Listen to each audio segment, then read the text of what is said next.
പലരും വിടുതൽ ലഭിക്കുവാൻ വേണ്ടി ആഗ്രഹിക്കുന്നവരാണ്.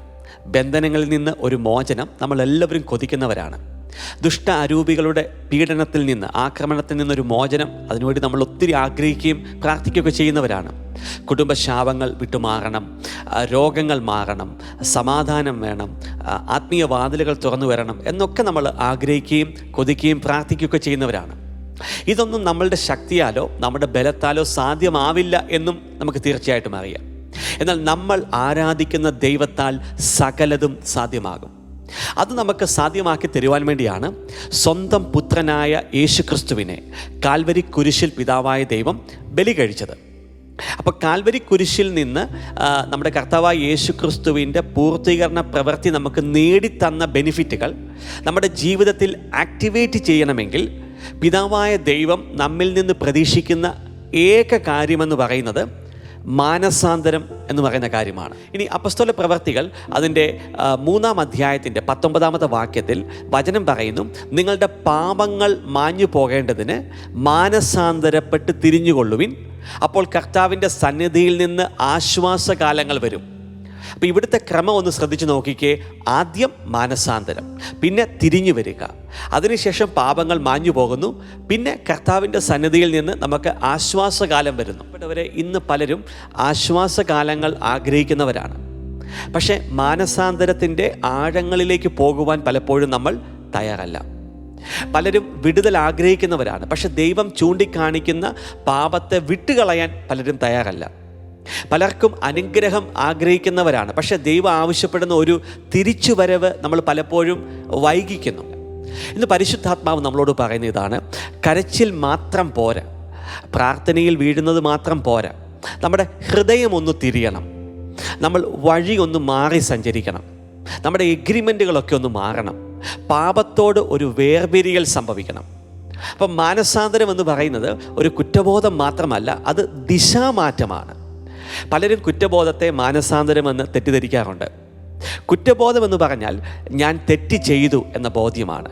എന്നാൽ യഥാർത്ഥത്തിൽ മാനസാന്തരം എന്ന് പറഞ്ഞാൽ ഞാൻ തെറ്റായ വഴിയിൽ നിന്ന് തിരിഞ്ഞ് ദൈവത്തിൻ്റെ മാർഗത്തിലേക്ക് മടങ്ങി വരുന്നു എന്ന തീരുമാനമാണ്. കുറ്റബോധം നമ്മളെ പലപ്പോഴും ലജ്ജയിൽ ബന്ധിക്കും. എന്നാൽ മാനസാന്തരം നമ്മളെ ദൈവത്തിൻ്റെ കരുണയിൽ ആശ്രയിക്കാൻ പഠിപ്പിക്കും. കുറ്റബോധം പറയും ഞാൻ നശിച്ചു, മാനസാന്തരം പറയും ഞാൻ പിതാവിൻ്റെ വീട്ടിലേക്ക് മടങ്ങി വരുന്നു. യൂദാസ് കുറ്റബോധം അനുഭവിച്ച വ്യക്തിയാണ്. പക്ഷേ പത്രോസ് എന്ത് ചെയ്തു? മാനസാന്തരത്തിലേക്ക് മടങ്ങി വന്നു. യൂദാസ് തൻ്റെ കുറ്റവുമായി ഇരുട്ടിലേക്ക് പോയി. എന്നാൽ പത്രോസ് തൻ്റെ വീഴ്ചയുമായി കർത്താവിൻ്റെ കരുണയിലേക്ക് മടങ്ങി വന്നു. പ്രിയപ്പെട്ടവരെ, നമ്മൾ വെറും കുറ്റബോധത്തിൽ കഴിയേണ്ടവരല്ല, നമ്മൾ മാനസാന്തരത്തിലൂടെ പുനഃസ്ഥാപിക്കപ്പെടേണ്ടവരാണ്. യഥാർത്ഥ മാനസാന്തരം എന്ന് പറയുന്നത് പാപത്തെ പേരു പറഞ്ഞ് ഏറ്റുപറയുന്നതാണ്.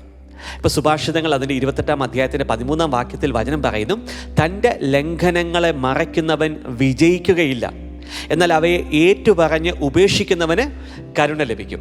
അപ്പോൾ ഇവിടെ 2 കാര്യങ്ങളുണ്ട്: ഒന്ന് ഏറ്റുപറയുക, 2 ഉപേക്ഷിക്കുക. ഈ പലരും പൊതുവായ ഒരു പ്രാർത്ഥന ചെല്ലുന്നവരാണ് പലപ്പോഴും. കർത്താവേ, ഞാൻ എന്തെങ്കിലും തെറ്റ് ചെയ്തിട്ടുണ്ടെങ്കിൽ എന്നോട് ക്ഷമിക്കണമേ. ചിലപ്പോൾ അത് സത്യസന്ധമായിട്ടുള്ളൊരു പ്രാർത്ഥനയായിരിക്കാം. പക്ഷേ പല സമയത്തും അത് പാപത്തെ നേരിട്ട് അഡ്രസ്സ് ചെയ്യുന്നതിൽ നിന്ന് നമ്മുടെ ഹൃദയം മടിക്കും. അപ്പം ദൈവം പലപ്പോഴും പൊതുവായിട്ടല്ല നമ്മളോട് സംസാരിക്കുന്നത്, വ്യക്തമായി സ്പെസിഫിക്കായിട്ടാണ് കർത്താവ് പറയുന്നത്.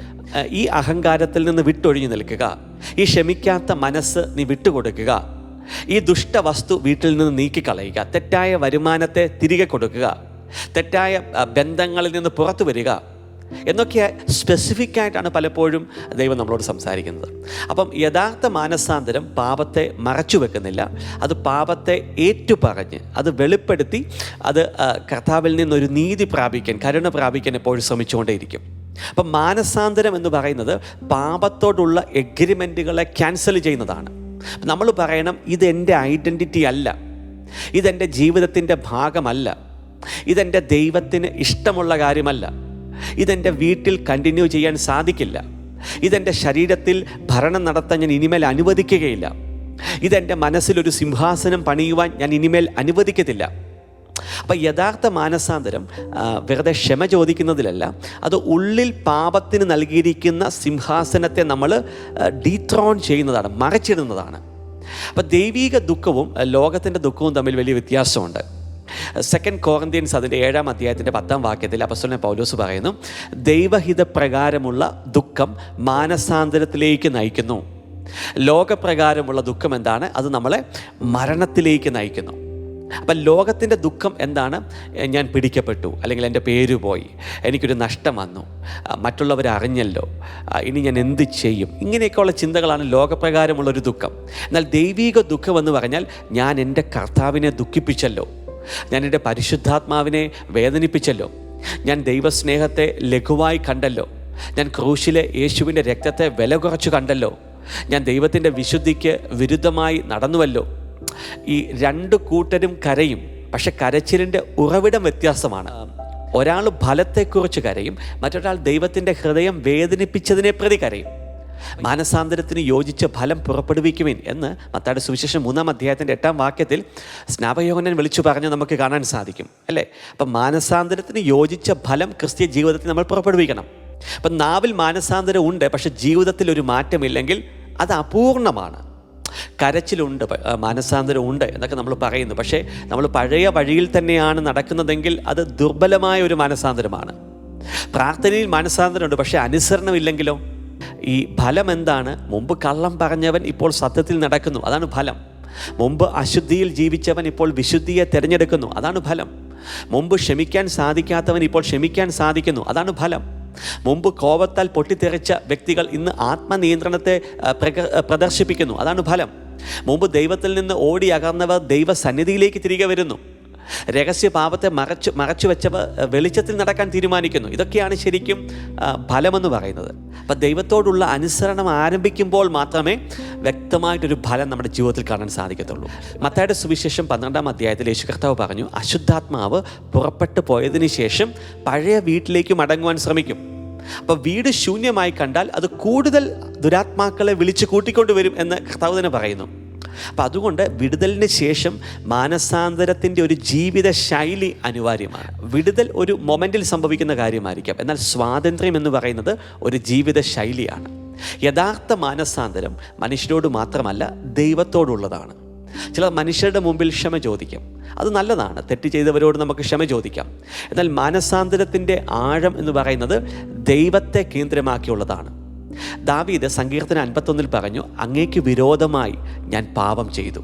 അപ്പം ദാവീദ് ബത്ശബയോട് പാപം ചെയ്തു, യൂരിയായോട് പാപം ചെയ്തു, രാജ്യത്തോട് തെറ്റായിട്ടുള്ള ഒരു മാതൃക നൽകി, അങ്ങനെ പല കാര്യങ്ങളും ചെയ്തെങ്കിലും ആഴത്തിൽ നിന്ന് ദാവീദ് പറയുന്നത് എന്താണ്? ശരിക്കും അങ്ങയുടെ പരിശുദ്ധാത്മാവിനെ എന്നിൽ നിന്ന് തിരികെ എടുക്കരുത്, കാരണം ഞാൻ അങ്ങേക്കെതിരായി പാപം ചെയ്തു പോയി.